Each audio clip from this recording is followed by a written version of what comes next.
Welcome to my channel to everyone who's new here, and of course to those of you who are back again. Great to have you here. Bitcoin is currently trading at 106,000 US dollar. We will look into possible scenarios for the price development of Bitcoin, Ethereum, XRP and Solana. Things remain exciting, so make sure to watch until the end. And if you also want to start trading, then I have a campaign ongoing with Bitunix. If you deposit some money, then you get a futures bonus. With that futures bonus you can open some trades. And if you lose, then you are not going to lose your own money, you are going to lose the futures bonus. And on top of that, I will provide you a 20% discount on the fees from Bitunix.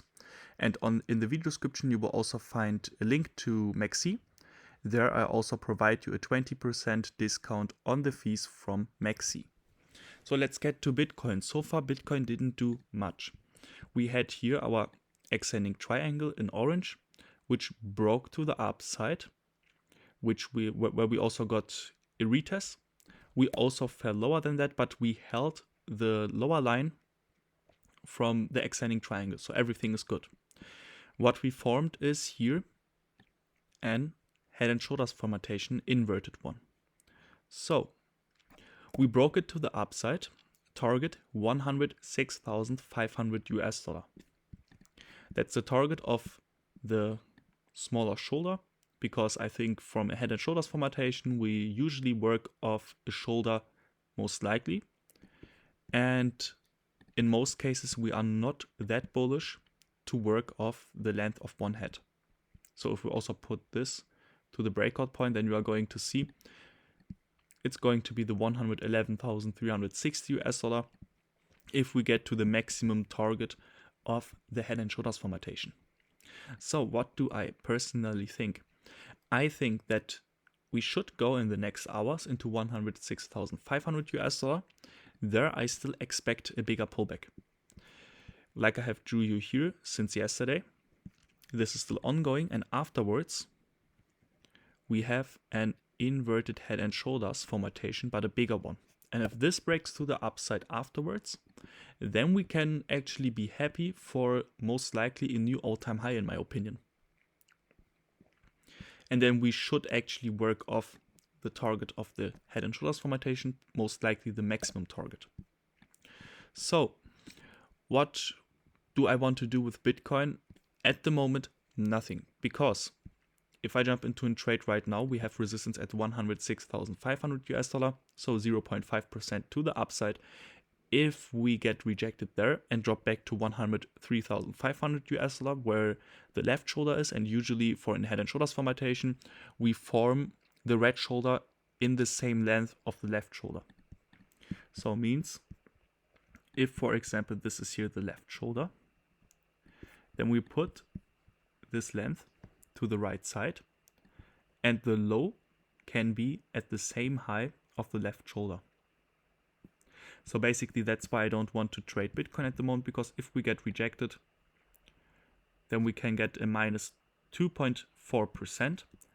And if that is going to happen, then I rather wait for the price getting into the 103,550 US dollar, and then I want an early entry.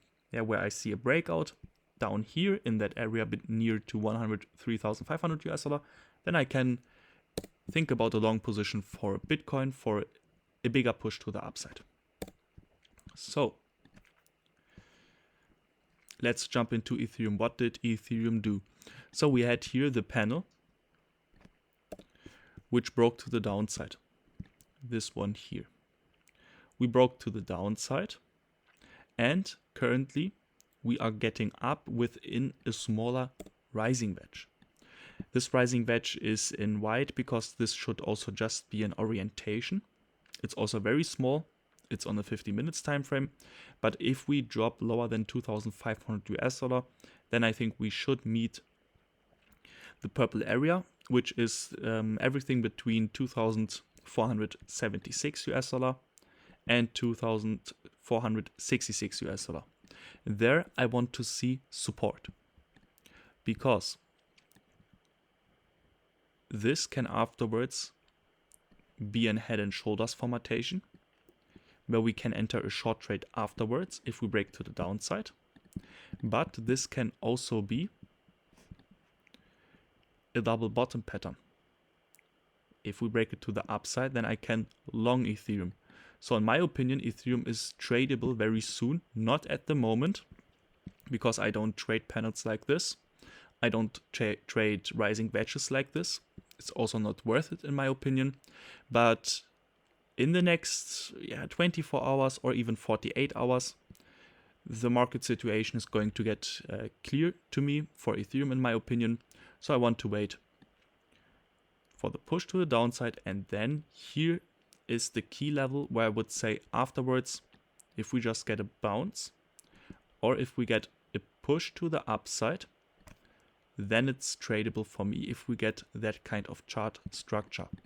But we can also break to the upside before we even build a chart structure. That's the price mark of 2,550 US dollar. If we do, then I think we have a good chance getting to 2,590 US dollar. This can also be a short-term trade, because we have here on the 50 minutes chart fair value gaps. Those fair value gaps should get closed very fast. And I think the price mark of 2,590 US dollar is going to get hit within a few hours. So this can be a juicy 1.5% trade. If we lose the 2,466 US dollar, then we have to see if we drop with a sharp sell-off and afterwards retest that area. If yes, then I think we can drop even down to 2,300 US dollar for Ethereum. So what about XRP? XRP actually did what we said yesterday.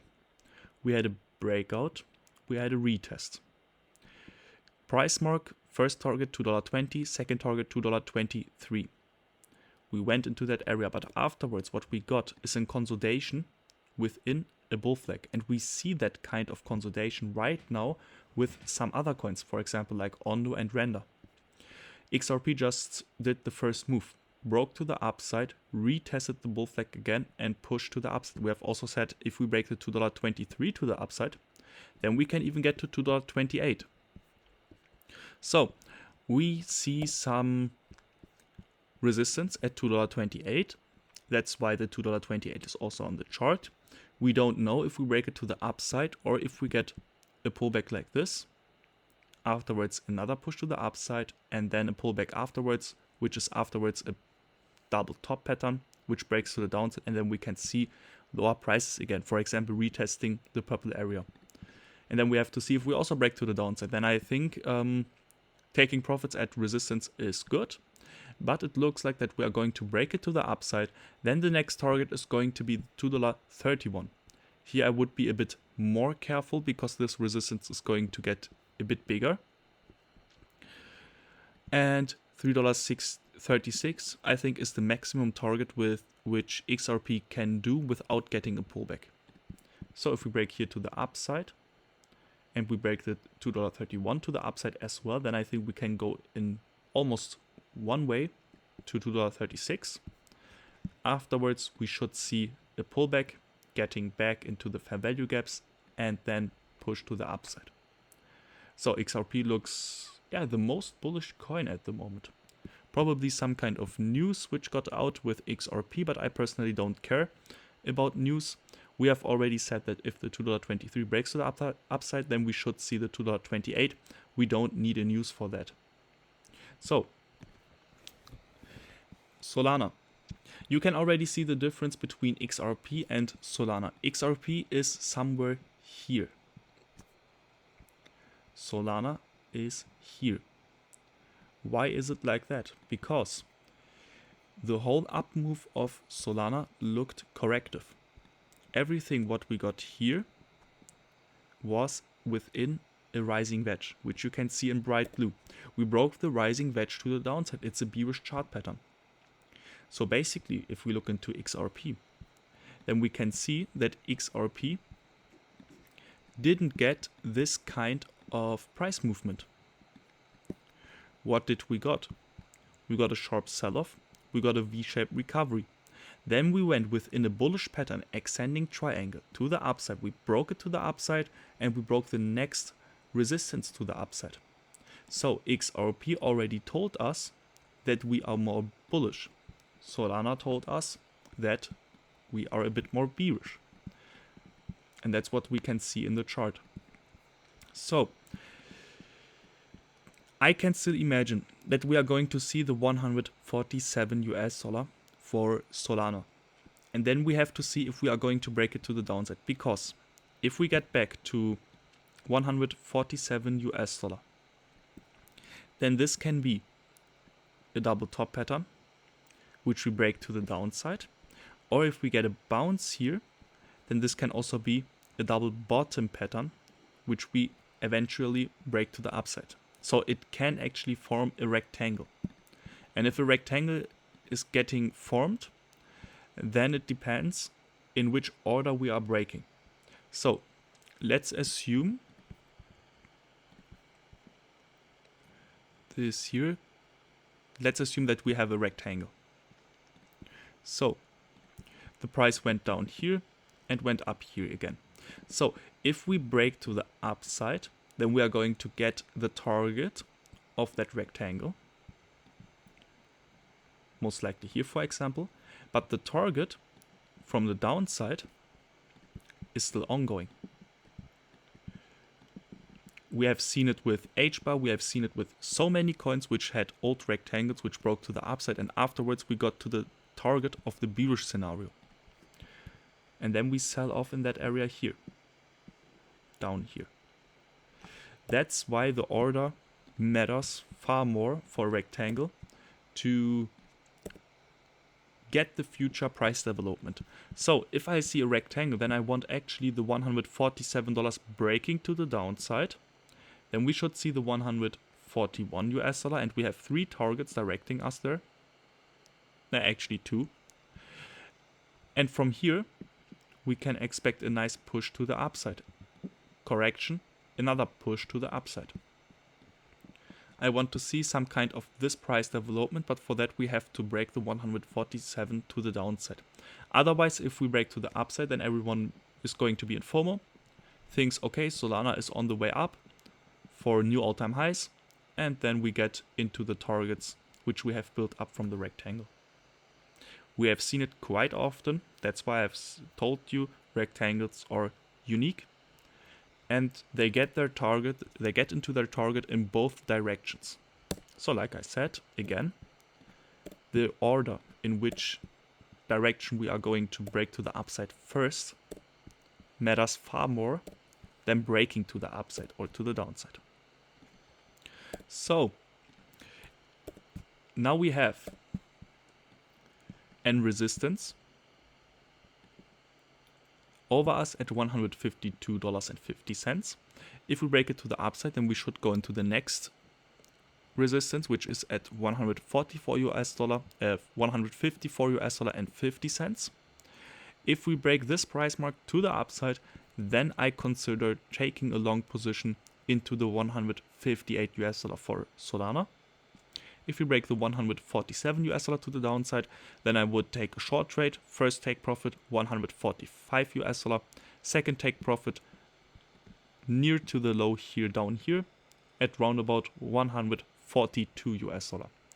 I always consider taking profits earlier than the price marks because we don't have to get there at that exact price level. We can also bounce here a few pennies over it. A few cents over it. And then my take profit didn't get hit. That's why I take profits a bit more earlier. This is far more safer in my opinion. So it looks like that I'm going to release the altcoin update a bit later today, maybe even a few hours later. So keep calm. You will see an update to Sui, AVAX, HBAR, Dogecoin, Render, Tau, Kaspa and ONDO today. See you then.